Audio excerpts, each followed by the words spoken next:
बहू हो तो ऐसी।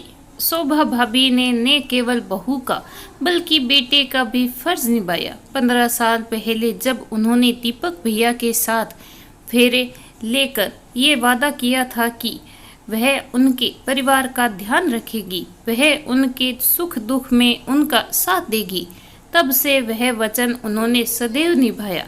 जब बाबूजी दीपक भैया के लिए शोभा भाभी को पसंद करके आए थे, तब बाबूजी ने कहा था, बड़े शहर की लड़की है भैया जी, बातें भी बड़ी बड़ी करेगी, हमारे छोटे शहर में रहकर नहीं पाएगी। तब बाबूजी ने मुस्कुराकर कहा था, दीदी मुझे लड़की की सादगी भा गई, देखना वह हमारे परिवार में खुशी खुशी अपनी जगह बना लेगी। बाबूजी की ये बात सच साबित हुई और शोभा भाभी कब हमारे परिवार का हिस्सा बन गई पता ही नहीं चला। भाभी हमारे परिवार की जान थी, उनके बिना त्योहार विवाह आदि फीके लगते थे। भैया सदैव काम में व्यस्त रहते थे, इसीलिए घर के काम के साथ साथ घर के बाहर के काम जैसे बिजली का बिल जमा कराना, बाबूजी की दवा आदि लाना सब भाभी ही किया करती थी। माँ के देहांत के बाद उन्होंने मुझे कभी माँ की कमी महसूस नहीं होने दी। इसी बीच राहुल के जन्म ने घर में खुशियों का माहौल बना दिया।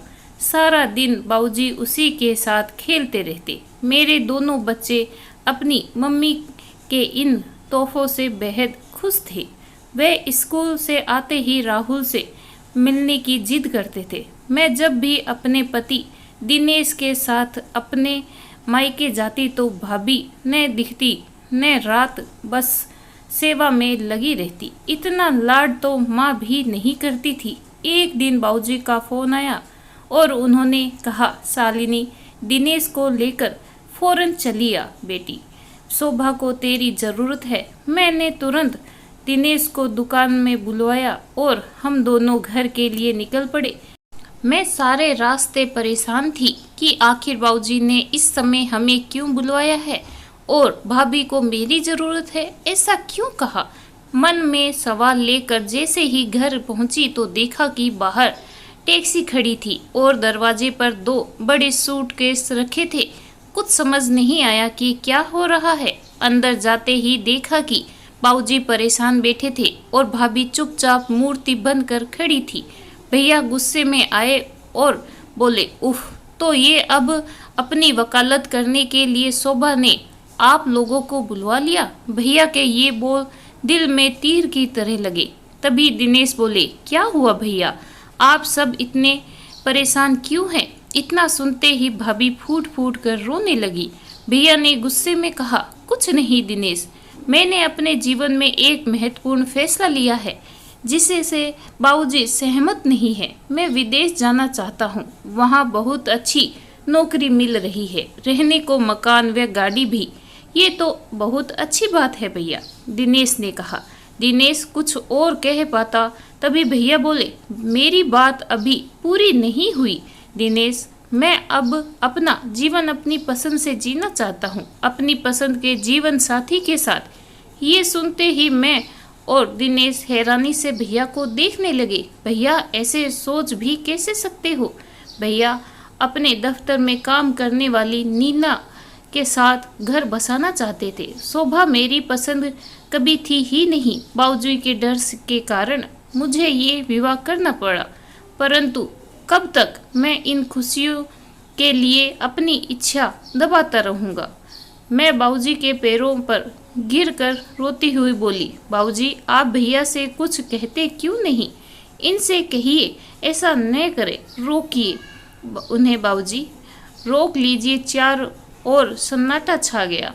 काफ़ी सोचकर बाबूजी ने भैया से कहा, दीपक ये अच्छी बात है कि तुम जीवन में सफलता प्राप्त कर रहे हो, पर अपनी सफलता में तुम शोभा को शामिल नहीं कर रहे हो, ये गलत है। मत भूलो कि तुम आज जहाँ हो वहाँ पहुँचने में शोभा ने तुम्हारा भरपूर साथ दिया। उसके प्यार और विश्वास का ये इनाम मत दो से, वह मर जाएगी।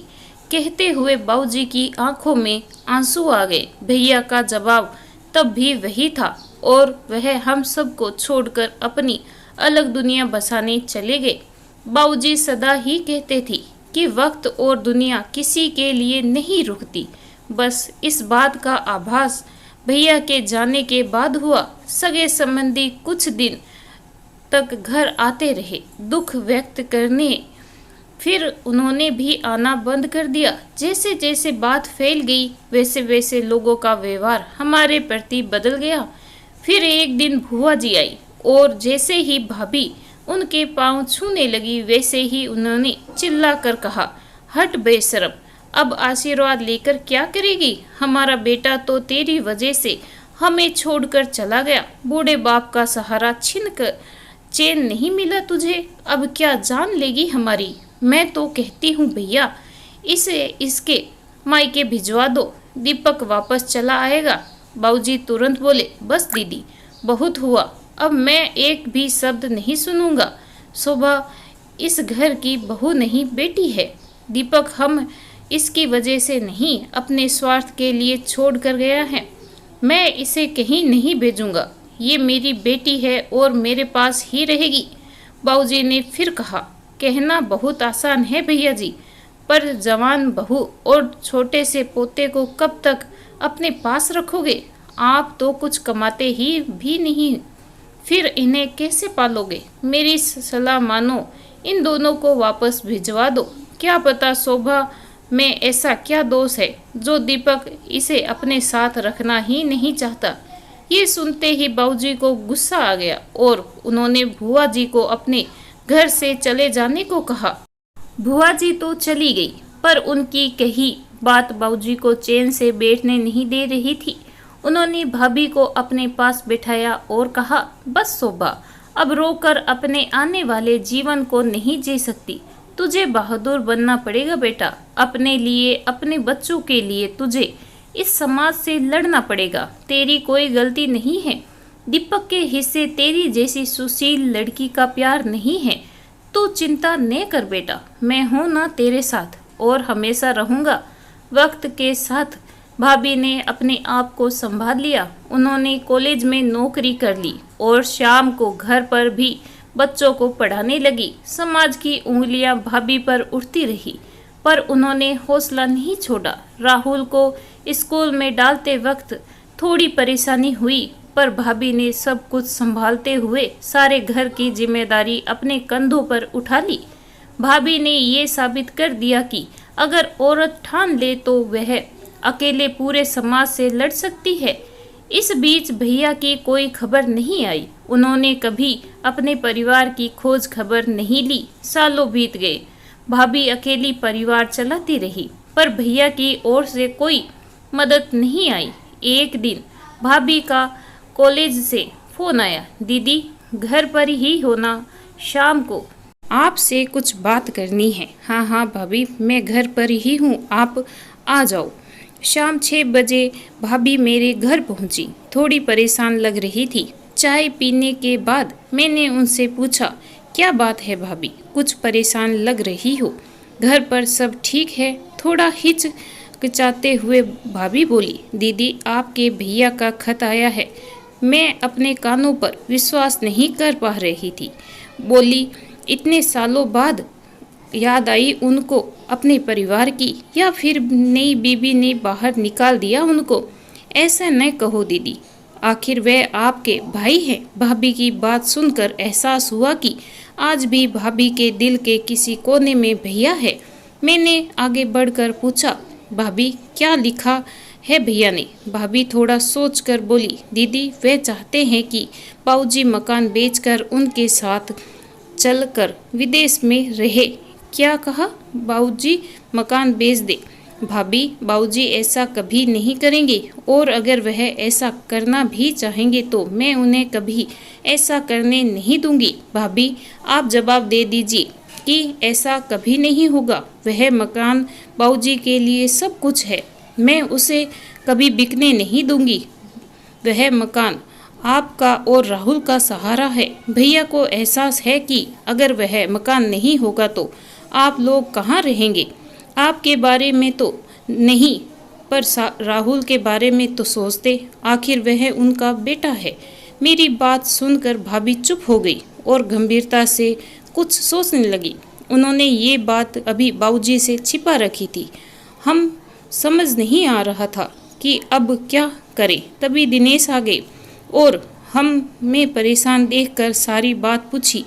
बात सुनकर दिनेश ने भाभी से कहा, भाभी आपको ये बात बाबूजी को बता देनी चाहिए। दीपक भैया के इरादे कुछ ठीक नहीं लग रहे। ये सुनते ही भाभी डर गई। फिर हम तीनों घर के लिए निकल पड़े। घर जाकर भाभी ने सारी बात विस्तार से बाबूजी को बता दी। बाबूजी कुछ विचार करने लगे। उनके चेहरे से लग रहा था कि भैया ऐसा करेंगे। उन्हें इस बात की उम्मीद थी। उन्होंने दिनेश से पूछा, दिनेश तुम बताओ कि हमें क्या करना चाहिए। दिनेश ने कहा, दीपक आपके बेटे हैं तो जाहिर सी बात है कि इस मकान पर उनका अधिकार बनता है। पर यदि आप अपने रहते हुए ये मकान भाभी या राहुल के नाम कर देते हैं तो फिर भैया चाहकर भी कुछ नहीं कर सकेंगे। दिनेश की ये बात सुनकर बाबूजी ने तुरंत फैसला ले लिया और वह अपना मकान भाभी के नाम कर देंगे। मैंने बाबूजी के इस फैसले को मंजूरी दे दी और उन्हें विश्वास दिलाया कि वह सही कर रहे हैं। ठीक 10 दिन बाद भैया घर पहुंच और आकर अपना हक मांगने लगे। भाभी पर इल्ज़ाम लगाने लगे कि उन्होंने बाबूजी के बुढ़ापे का फ़ायदा उठाया है और धोखे में मकान अपने नाम करवा लिया है। भैया की कड़वी बातें सुनकर बाबूजी को गुस्सा आ गया। वह भैया को थप्पड़ मारते हुए बोले, नालायक, कोई तो अच्छा काम किया होता। शोभा को छोड़कर तूने अपनी पहली गलती की और अब इतनी घटिया बात करते हुए तुझे जरा सी भी लज्जा नहीं आई। उसने मेरा फ़ायदा उठाया नहीं बल्कि मुझे सहारा दिया। चाहती तो वह भी मुझे छोड़कर जा सकती थी, अपनी अलग दुनिया बसा सकती थी, पर उसने वह जिम्मेदारियां निभाई जो तेरी थी। तुझे अपना बेटा कहते हुए भी मुझे अफसोस होता है। तभी भाभी बीच में बोली, दीपक आप बाबूजी को और दुख मत दीजिए। हम सब की भलाई इसी में है कि आप यहाँ से चले जाएं। भाभी का आत्मविश्वास देखकर भैया दंग रह गए और चुपचाप लौट गए। भाभी घर की बहू से अब हमारे घर की बेटा बन गया था। इस कहानी के बारे में आपकी क्या राय है कमेंट करके ज़रूर बताइएगा। कहानी अच्छी लगी हो तो प्लीज़ लाइक करें। चैनल पे नए हो तो सब्सक्राइब करना बिल्कुल ना भूलें। कहानी सुनने के लिए आपका बहुत बहुत धन्यवाद।